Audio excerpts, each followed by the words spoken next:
ہم آج کی رات یہاں بیٹھے ہیں جو شب معراج ہے،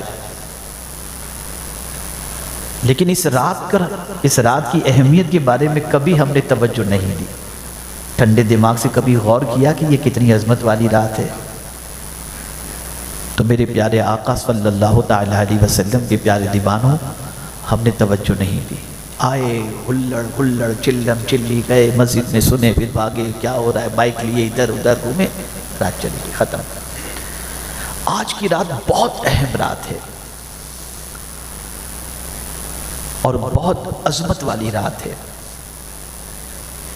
ایسی راتیں بھی جلدی سے میسر نہیں ہوتی، روزانہ راتیں آتی ہیں چلی جاتی ہیں، لیکن ہر رات نہ شب معراج ہے، نہ شب برات ہے، نہ شب قدر ہے۔ جہاں آج کی رات پیغمبر رحمت صلی اللہ تعالی علیہ وسلم کے لیے بہت اہمیت رکھتی ہے اور بہت عظمت والی رات ہے، وہیں حضور صلی اللہ علیہ وسلم کے صدقے میں اس امت کے لیے بھی بہت عظمت والی رات ہے۔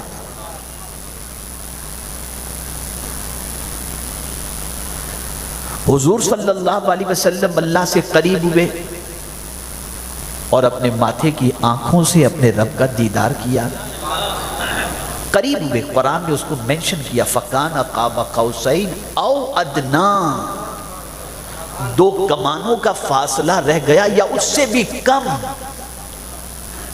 او ادنا کہہ دیا، اس سے بھی کم۔ کتنے قریب ہوئے حضور صلی اللہ علیہ وسلم، لیکن حضور ہمیشہ اپنی امت کو یاد رکھتے ہیں۔ خود قریب ہوئے تو ذہن دیا کہ میں خود قریب ہونا نہیں چاہتا، میں قریب تو ہوا لیکن تمہیں بھی قریب کرنا چاہتا ہوں۔ تو مولا سے نماز کا تحفہ لے کر کے آئے، میرے بندو تم وہاں تک تو نہیں پہنچ سکتے، اتنا لمبا سفر تو نہیں کر سکتے، تمہارے بس کی بات نہیں ہے، تمہارے بس کی بات نہیں کہ تم لامکان تک پہنچ سکو، لیکن چونکہ میرے امتی ہو نا، تو سنو ایک کام کرو، تم سجدہ کرو، اللہ سے قریب ہو جاؤ۔ یہ تحفہ لے کر کے آئے۔ تو جہاں اللہ کے رسول صلی اللہ علیہ وسلم کے لیے یہ عظمت والی رات ہے، وہیں پر امت کے لیے بھی یہ عظمت والی رات ہے کہ اسی رات میں وہ تحفہ ملا جس تحفے سے بندہ خدا سے قریب ہو جایا کرتا ہے۔ اب آئیے تھوڑا سا سمجھیں کیوں سفر کرایا گیا۔ ہمارا حال یہ ہے کہ ہم مقصد کو سمجھتے نہیں، سب چیزوں کے مقصد کو جاننے کی کوشش کرتے ہیں، خود کی تخلیق کے مقصد کو جاننے کی کوشش ہم نے نہیں کی۔ کیوں سفر کرایا گیا؟ فعل الحکیم لا یخلو عن الحکمہ، حکیم کا فعل حکمت سے خالی نہیں ہوا کرتا۔ رب نے اس کو اپنی کتاب میں منشن فرمایا، سبحان الذی اسری بعبدہ، پاکی ہے اس کے لیے جس نے اپنے بندے خاص کو رات کے مختصر سے حصے میں سیر کرائی۔ یہ سیر کرانا خواب کا معاملہ نہیں ہے، یہ جسم کے ساتھ، جسم اور روح کے ساتھ اللہ کے رسول صلی اللہ علیہ وسلم کو معراج کا سفر کرایا گیا۔ بہت سارے لوگ جو عظمت رسالت مآب صلی اللہ علیہ وسلم کے منکر ہیں، وہ یہ کہتے ہیں کہ یہ خواب کی بات ہے۔ یہ خواب کی بات نہیں ہے، میں قرآن سے دلیل پیش کرتا ہوں۔ اسرا کا لفظ قرآن مقدس میں ایک اور مقام پر بھی آیا ہے، وہاں بھی جسم اور روح کے ساتھ کی بات ہے۔ جب فرعون حضرت موسیٰ علیہ السلام اور ان کی قوم کے پیچھے پڑ گیا اور پکڑنے کے لیے جب ان کے پیچھے آیا، تو پروردگار نے حضرت موسیٰ علیہ السلام سے فرمایا، فَأَسْرِ بِعِبَادِي لَيْلًا اِنَّكُمْ مُتَّبَعُونَ، میرے بندوں کو لے کر راتوں رات تم چلے جاؤ، اس لیے کہ تمہارے پیچھے فرعون آ رہا ہے۔ تو یہ بندوں کو لے کر جانے کی بات اسرا کے ذریعے جو قرآن میں آئی حضرت موسیٰ علیہ السلام کے لیے، یہ خواب کی بات نہیں ہے، وہ جسم کے ساتھ لے جانے کی بات ہے۔ تو اسرا کا جو لفظ قرآن میں آیا ہے، یہ جسم اور روح دونوں کے لیے۔ اب دوسری دلیل پیش کروں، پیغمبر رحمت صلی اللہ علیہ وسلم سفر معراج سے جب واپس آئے تو آقا کریم صلی اللہ تعالی علیہ وسلم تشریف فرما تھے حتیم میں. صبح کے وقت ابو جہل آیا اور آ کر حضور صلی اللہ علیہ وسلم کو دیکھ کر کہتا ہے کیا کوئی انہونی بات آج؟ تو میرے آقا صلی اللہ علیہ وسلم نے فرمایا ہاں، کل رات کے مختصر سے حصے میں میرے مولا نے مجھے مسجد حرام سے مسجد اقصی اور وہاں سے لامکاں کی سیر کرائی. اس نے کہا کل رات آپ سیر کر بھی آئے اور آج ہمارے سامنے بیٹھے بھی ہیں؟ سرکار نے فرمایا ہاں. کہا اچھا یہ بات قوم کے سامنے آپ کہنے کے لیے تیار ہیں؟ سرکار نے فرمایا ہاں. تو اس نے پوری قوم کو آواز لگائی، قوم جمع ہو گئی. اس نے کہا سنو کیا کہہ رہے ہیں محمد صلی اللہ علیہ وسلم. آقا کریم صلی اللہ علیہ وسلم سے اس نے عرض کیا کہ آپ جو مجھ سے فرما رہے تھے ان سے فرمائیں قوم کے سامنے. تو میرے آقا صلی اللہ علیہ وسلم نے فرمایا میرے کریم نے مجھے رات کے مختصر سے حصے میں مسجد حرام سے مسجد اقصی اور وہاں سے لامکاں تک کی اس نے سیر کرائی. اتنا سننا تھا. کچھ لوگوں نے تالیاں بجانا شروع کی جو حضور کے دشمن تھے، کچھ لوگوں نے فقرے کسنے شروع کیے، کسی نے سر پکڑ لیا، لیکن کوئی حقیقت جاننے والے بھی تھے. انہوں نے کہا اچھا آپ رات کے مختصر سے حصے میں ہو کر کے آئے. اب سب کو معلوم تھا سفر معراج سے پہلے حضور کبھی بیت المقدس گئے ہی نہیں تھے، مسجد اقصی گئے ہی نہیں تھے. سب کو معلوم تھا کہ رسول اعظم صلی اللہ علیہ وسلم ادھر نہیں گئے تھے.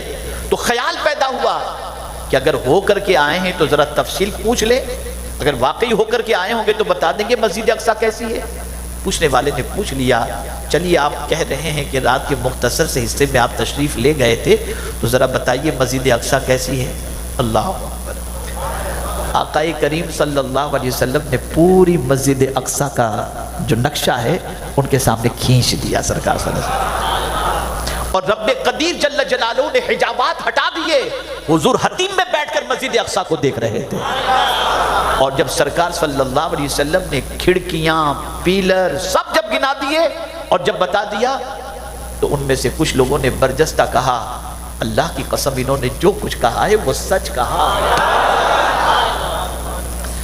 تو میں آپ سے پوچھنا چاہتا ہوں اگر حضور صلی اللہ علیہ وسلم یہ فرماتے کہ میں نے یہ خواب میں سفر کیا ہے تو خواب میں تو آدمی کہیں بھی چلا جائے، کس کو ٹینشن ہوتا؟ ہاں بھائی ہم بھی کہیں ہو کر کے آئے ہوں گے آپ بھی.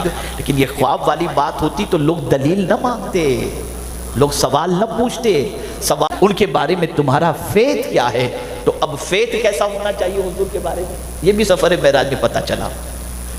عقیدہ کیا ہونا چاہیے یہ بھی سفر معراج میں پتہ چلا. اللہ اکبر. جب ابو جہل وغیرہ نے پوچھ لیا تو ابو جہل نے سوچا گولڈن چانس ہے. ابو بکر صدیق تو پڑھے لکھے ہیں، ابھی تک حضور نے ان کو تو نہیں بتایا کہ میں رات کے مختصر سے حصے میں یہ سیر کر کے آیا ہوں. اور ابو بکر بالکل حضور کے رائٹ ہینڈ ہیں اور ابو بکر سرکار سے بے پناہ محبت کرتے ہیں.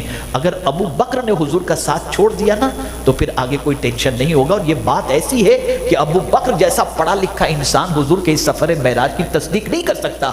تو پہنچا ابو جہل صدیق اکبر کے پاس. ابو بکر کیسے ہو؟ آپ نے فرمایا الحمدللہ. کہا کچھ پتہ چلا؟ کہا کیا بات ہے؟ کہا تمہارے دوست نے کیا کہا ہے؟ کہا کیا کہا ہے؟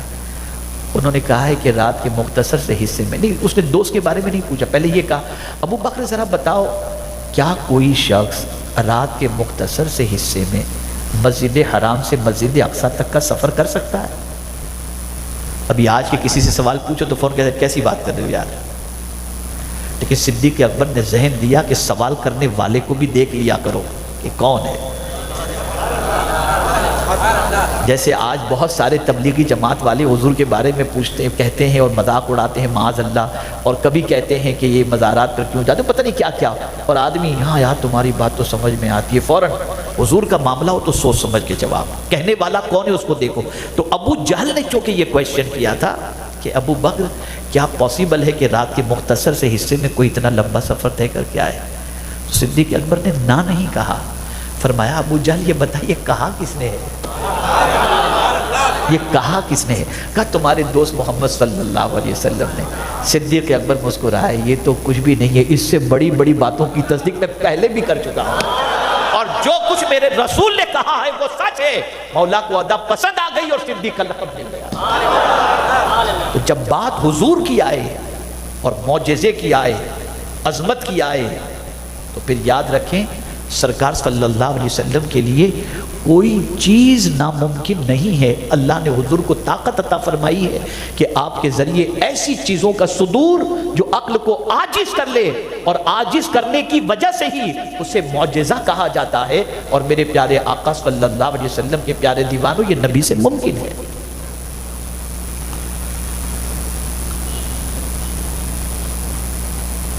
تو ایمان کیسا ہونا چاہیے؟ کیسا ایمان ہونا چاہیے؟ اس کو بھی قرآن نے مینشن کیا. جب پروردگار جل جلالہ نے منافقین سے فرمایا کہ ایمان لاؤ جس طرح سے لوگ ایمان لائے، لوگوں سے مراد صحابہ تھے. وَإِذَا قِيلَ لَهُمْ آمِنُوا كَمَا آمَنَ النَّاسِ، جب کہا گیا کہ ان کی طرح ایمان لاؤ جس طرح لوگ ایمان لائے، یعنی صحابہ ایمان لائے، تو صحابہ کی جو کیفیت تھی. بیٹھ جائیے بھائی، بیٹھ جائیے. آپ ایک مرتبہ درود شریف پڑھیں. اللہم صلی علی سیدنا و مولانا محمد معدن الجود والکرم وآلہ وصحبہ وبارک وسلم صلاۃ و سلاما علیک یا سیدی یا رسول اللہ صلی اللہ تعالی علیہ وسلم. تو صحابہ کی جو کیفیت تھی، سرکار صلی اللہ علیہ وسلم چہرہ دھوتے تھے تو پانی ہاتھ میں لے لیتے تھے. سرکار صلی اللہ علیہ وسلم کی نالین کو آستین میں رکھ لیتے تھے. سرکار صلی اللہ علیہ وسلم سے کہتے تھے فداک بأبی انت و امی یا رسول اللہ. سرکار صلی اللہ علیہ وسلم پر مر مٹنے کے لیے تیار تھے. تو قرآن کہتا ہے ایمان لانا ہے تو ان کے جیسا ایمان لانا. اب یہ ایمان لانے والے منافقین کی نظر میں کیسے لگتے تھے معلوم؟ منافقین نے معاذ اللہ کیا کہا؟ قالوا انؤمن کما آمن السفہاء، کیا ہم ان کی طرح ایمان لائے معاذ اللہ جو پاگل ہیں؟ یعنی اس عقیدت کو وہ پاگل پن سمجھ رہے تھے. لیکن یہی عقیدت میرے مولا کو اتنی پسند کہ مولا نے فرمایا کہ مجھے ایسا ایمان پسند ہے. ایمان لانا ہے تو ان کی طرح ایمان لاؤ،